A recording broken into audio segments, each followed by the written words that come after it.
everything. I'm actually most curious by this one. It's 11,500. Ooh, a Speedy 18. Very much a part of Louis Vuitton's history. Hey guys, welcome to my channel. I'm Jess. So excited to film 2 videos at once. The sun was really like giving me this weird shadow in the previous video, so I closed the window. I'm going to invest in better lighting this year, guys. I bought some lights on eBay, so I'm going to test those out like maybe next week and yeah, see if I can improve the lighting. But anyways, I wanted to talk about some of Pharrell's recent runway bags and how much they really cost. Yeah, my previous video, I unboxed my Jellycat and I didn't really get to like look at it properly. So yes, that's my latest Jellycat, if you guys are wondering. It's I think it's like a pansy or something.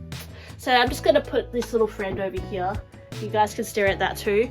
Okay, Louis Vuitton exotic bags. Let's talk about it.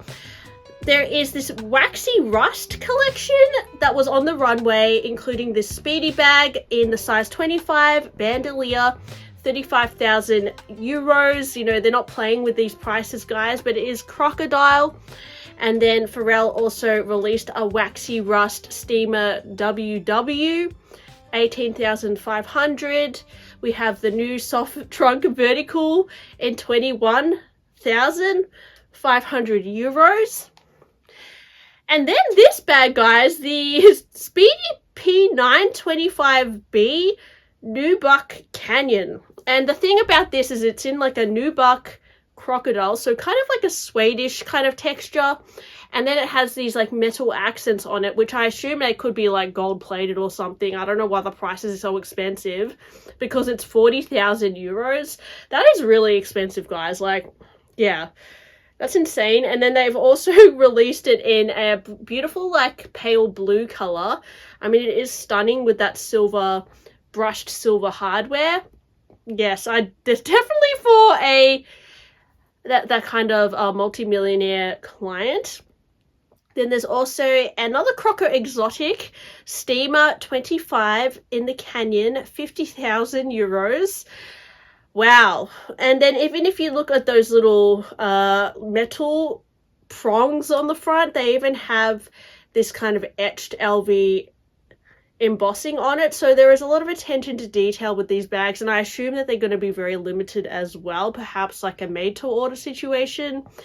I'm not a huge fan of this bag. It's called the Horseshoe Canyon, 25,000 euros, and it does have that like horseshoe plate on the front, which is why it's probably called the horseshoe bag.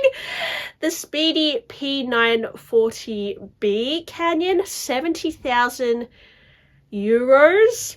Yes, and this one looks like it has a brushed gold hardware. And all my pics I'm getting from Info LV's Instagram. Then we have the Ostrich exotics, and they're called Monogram Cactus. Now, that explains to me why they left these so lumpy, because I said in one of my previous videos that if you look at like Hermes ostrich leather, they usually, I don't know, they must sand it down to make it a little bit more smooth and not as lumpy, but they've left the ostrich super lumpy on the handles, maybe to resemble a cactus texture. So now that is making sense, but I will say that that extremely lumpy texture I find quite creepy to look at, kind of ugly, but it does give it a cactus effect. So I think Monogram Cactus, it kind of makes it cute because it's like, oh my gosh, it does look like a cactus. So the Monogram Cactus Speedy P940B, 28,000 euros. So ostrich tends to be priced less than crocodile or alligator or something like that. Then we have this Speedy P925B, 18,000 euros. I mean, that actually seems cheap, right, compared to the other prices. And it's in like a chocolatey brown color.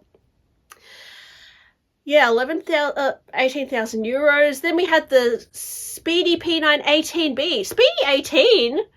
Is that a new size, guys? Speedy 18B. Am I crazy? Is that a new size, guys? Speedy P918B. Monogram Canyon. And it's 11,500. Ooh, a Speedy 18. Is that a new size, guys? Like, am I crazy? Then we have this Steamer 40 bag in Canyon. It's 28,000 euros. Wow. I mean, yeah. And then there's plenty of other bags on this runway show as well. but they were some of the most standout exotics. Now, Pharrell, with his first drop, I think he didn't do as many exotics, although he did sport his own Millionaire Speedy, which I believe you could pre-order if you're a VIP client. So yeah, he's definitely continuing with the exotics, and I wonder if he will do more diamond encrusted hardware. I know that this is something that Hermes usually does with their Himalayan Birkins, and that it seems like Louis Vuitton is trying to be a little bit more elevated. They have always done exotic skins. I mean, even if you look at some of the Capucines bags, but you don't always tend to see it with the Speedy bags. I've never really noticed that they did crocodile Speedy bags in the past, and that is something that Pharrell is bringing to Louis Vuitton. I have also noticed a bigger emphasis on the steamer bag, which is actually one of the first, I think it is the first Louis Vuitton bag ever designed and created.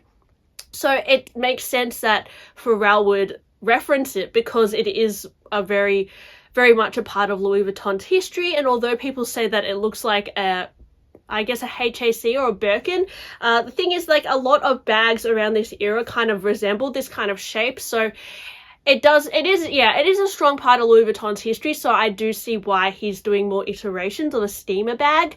I don't think it looks like the most practical bag, but there's something very interesting and elevated about it that I think looks really good on the runway.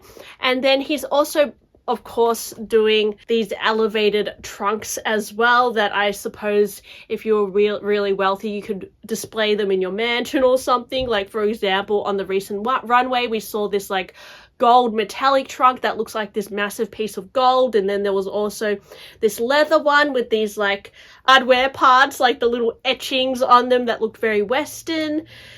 So yes, he's definitely trying to create these more elevated pieces, and there is a huge emphasis on the Speedy in general. But let me know, guys, are you a fan of the Speedy, or do you think that Pharrell should design his own bag? Because there was a bag that he designed that was actually quite interesting. I think it's either a love or hate kind of style. It was this rounded shape, and I really wonder if that's going to take off, because that was quite unique, and I actually was quite curious by that bag because that is something that I haven't seen at Louis Vuitton before. It did give me a similar vibe as to when Karl Lagerfeld designed this, like, I don't know, it was like a millennium bag. I have to look it up, but it's basically a bag that was shaped to be worn on the aeroplane and like a headrest or something. It was giving me that similar vibe, like that futuristic space shape. And yeah, I wonder if we'll get more information on this bag, because out of everything, I'm actually most curious by this one, and it seems to be one that we haven't heard from much yet, maybe because it's not as commercial. But yeah, anyways, thanks for listening to my blabby video today. Yeah, hopefully I'll see you guys on my next one. Bye!